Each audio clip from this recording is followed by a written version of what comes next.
আবারও প্রাইমারি শিক্ষকের নিয়োগের বিজ্ঞপ্তি। এবার প্রাইমারি স্পেশাল এডুকেশন টিচার নিয়োগ করা হবে, তেমনই বিজ্ঞপ্তি একটি প্রকাশ পেয়েছে। দেখতে পাচ্ছেন 15 সেপ্টেম্বর 2025 একটি বিজ্ঞপ্তি প্রকাশ করা হয়েছে। এটা কিন্তু recruitment of special education teachers in primary schools. এই ভিডিওতে আমরা বিস্তারিত জানবো যে কি বিষয়, এই কারা ঠিক আবেদন করতে পারবে, অর্থাৎ যোগ্যতা কি লাগবে এই পরীক্ষায় বসার জন্য বা এই আবেদন করার জন্য, বা পরীক্ষা দিতে হবে কি হবে না, কি বিষয়, সমস্ত কিন্তু এই ভিডিওতে আমরা জানব। আগে নোটিফিকেশানটা একবার দেখে নিন, তারপরে কিন্তু আমরা এর বিস্তারিত আসব। এখানে নোটিফিকেশানে একটা পরিষ্কার কথা লেখা রয়েছে, সেটা হচ্ছে পোস্ট এই যে এখানে রয়েছে 2308টি পোস্ট রয়েছে। আর নেম অফ দ্য পোস্ট এখানে আছে। Scale pay as per rules of government, যেটা আছে গভর্নমেন্টের রুলস অনুসারে, স্টেট গভর্নমেন্টের অর্থাৎ ওয়েস্ট বেঙ্গলের। কোয়ালিফিকেশান কী লাগবে সবই আমরা বিস্তারিত কিন্তু এখনই আলোচনা করব। এজ কী লাগবে, কত টাকা লাগবে ফর্ম ফিল আপের সময়, কীভাবে রিক্রুটমেন্ট সিলেকশন প্রসেস হবে, সমস্ত কিছু এই ভিডিওতে চলুন আমরা বিস্তারিত দেখেন। প্রথমেই আমরা দেখব পদের বিবরণ ও শূন্যপদ। পদের নাম বিশেষ শিক্ষা শিক্ষক প্রাথমিকের, আর মোট শূন্যপদ 2308টি। বেতনক্রম পশ্চিমবঙ্গ সরকারের বর্তমান নিয়ম অনুযায়ী প্রযোজ্য হবে। এরপর আমরা যেটা দেখব প্রয়োজনীয় যোগ্যতা। প্রয়োজনীয় যোগ্যতা বা এলিজিবিলিটি ক্রাইটেরিয়া, সেটা কি? সবচেয়ে বড় বিষয় এখানটাই যে শিক্ষাগত যোগ্যতাটা, এটা প্রার্থীদের অবশ্যই RCI দ্বারা অনুমোদিত প্রতিষ্ঠান থেকে নির্দিষ্ট যোগ্যতা থাকতে হবে।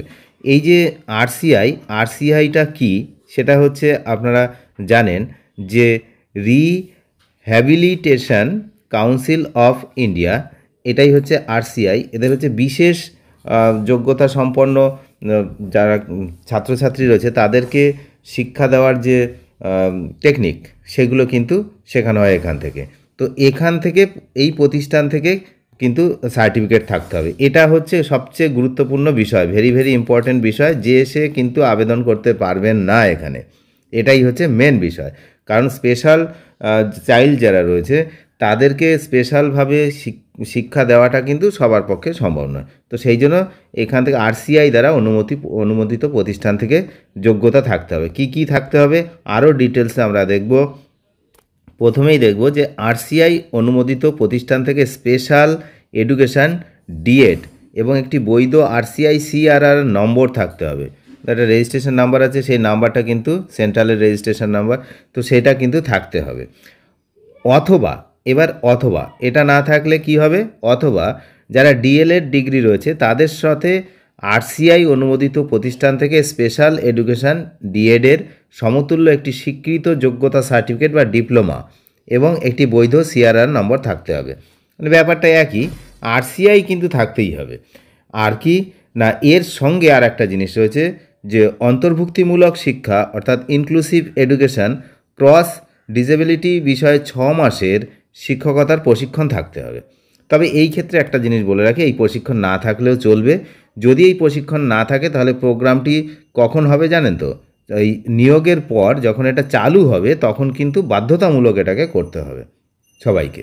তাহলে এখানে কি বোঝা গেল যে মেন যোগ্যতা 1 নম্বর 2 নম্বর, আর এর সঙ্গে যেটা রয়েছে এটা থাকলে ভালো, না থাকলে পরে আবার গভর্নমেন্ট থেকে করানো হবে, তখন কিন্তু বাধ্যতামূলক করতে হবে। মানে এই স্পেশাল চাইল্ড যারা তাদেরকে শিক্ষা দান করার জন্য কিন্তু এটা দরকার, সেই জন্য এটা করতেই হবে, বাধ্যতামূলক। এরপরে আমরা কি দেখব না, এরপরে আমরা আর একটা জিনিস দেখব, সেটা বয়সসীমা।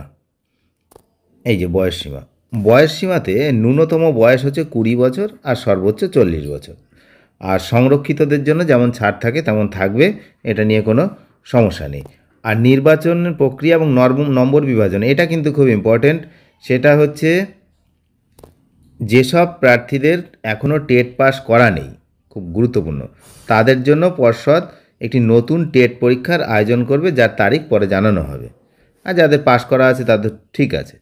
যারা ইতিমধ্যে টেট পাস করেছেন তারাও আবেদন করতে পারবেন, তাদের কাছে পুরনো টেট সার্টিফিকেটের ভিত্তিতে মূল্যায়নের সুযোগ থাকবে, অথবা তারা যদি নতুন পরীক্ষায় বসতেও চায় পারবেন।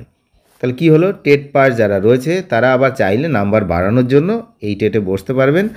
আর এর জন্য পর্ষদ একটা নতুন টেটের ব্যবস্থা করবে শুধুমাত্র এই নিয়োগের জন্য কিন্তু। আচ্ছা, বাছাই প্রক্রিয়া কিভাবে হবে? না, বাছাই প্রক্রিয়া মোট 100 নম্বরের উপর ভিত্তি করে হবে। সেটা হচ্ছে বিষয় আর নম্বর। দেখুন, বিষয়ের মধ্যে রয়েছে টেট পরীক্ষায় যে ওয়েটেজ সেটা হচ্ছে 80 নম্বর, আর ক্লাসরুম টিচিং প্রদর্শনী এবং ইন্টারভিউ 10 + 10 মানে 20, টোটাল 100 নম্বরের কিন্তু উপরে নির্বাচন প্রক্রিয়া হবে, মোট নাম্বার বিভাজন। তো এখানে কিন্তু এই হলো বিষয়। এবার আমরা দেখব হচ্ছে আবেদন ফি বা পদ্ধতি। আবেদনের ফি বা পদ্ধতি, আবেদন কিন্তু শুধুমাত্র অনলাইনেই করা যাবে, আর জমা দেওয়ার যে তারিখ শীঘ্রই পর্ষদের ওয়েবসাইটে কিন্তু ঘোষণা করা হবে। আর জেলা পছন্দ, আবেদন করার সময় আপনারা যে জেলায় করতে চান ডিপিএসসি অনুসারে সেটা করবেন। আবেদনের ফিটা আমরা দেখে নেব। সাধারণ অর্থাৎ জেনারেলের জন্য 600 টাকা, ওবিসি 500 টাকা, আর অন্যদের কোনো ফি লাগবে না। তাহলে সাধারণ আর ওবিসি এই দুটো ক্যাটাগরির জন্যই হচ্ছে ফি লাগছে 600 আর 500, অন্যদের কোনো ফি লাগবে না। তাহলে এই হলো বিষয়। স্পেশাল এডুকেশনের জন্য টিচার নেবে 2308 জন, এটাই হচ্ছে মেন কথা। তার জন্য আরসিআই সার্টিফিকেট, যেটা কিন্তু বাধ্যতামূলক, সেটা থাকতেই হবে। আর এই বিষয়ে গুরুত্বপূর্ণ যে সমস্ত আপডেট সেটা এই চ্যানেল থেকে পাওয়া যাবে, এবং কবে থেকে ফর্ম ফিল আপ শুরু হবে সবই কিন্তু টাইম টু টাইম যে আমাদের West Bengal board of primary এডুকেশনের যে ওয়েবসাইট সেখানে দেওয়া হবে। সেখান থেকে আপনারা টাইম টু টাইম দেখতে পারেন। আর যারা চ্যানেলে নতুন তারা অবশ্যই চ্যানেলটিকে সাবস্ক্রাইব করে সঙ্গে থাকবেন, তার কারণ এই চ্যানেল থেকেও কিন্তু সমস্ত আপডেট দিয়ে দেওয়া হবে। অনেক ধন্যবাদ শেষ পর্যন্ত দেখার জন্য। চ্যানেলে নতুন হলে অবশ্যই চ্যানেলটিকে সাবস্ক্রাইব করে সঙ্গে থাকবেন। Thank you.